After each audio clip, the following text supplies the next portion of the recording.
পুরো 2.5 ঘন্টা ধরে আমরা জার্নি করার শেষে আমরা পৌঁছে গেলাম পর্বতমালা দেখতে। এই যে দেখুন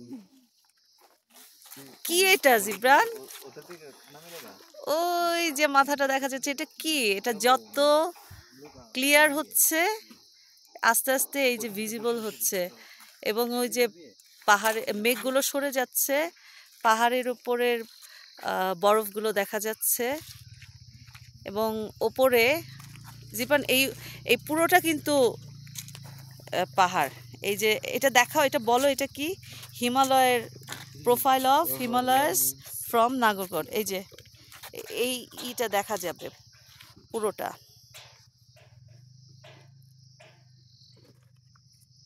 এবং হিমালয় সম্পর্কে বলো, ওই যে দেখো, ওই যে আস্তে আস্তে দেখেছো ভিজিবল হচ্ছে, বলো মেঘ সরে যাচ্ছে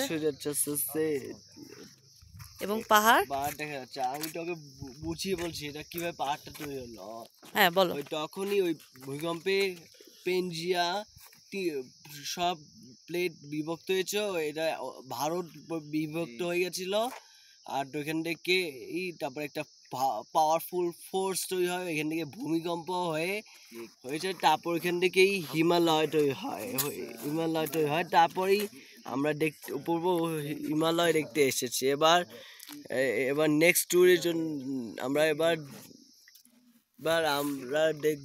দেখতে থাকেন পুরো শোটা।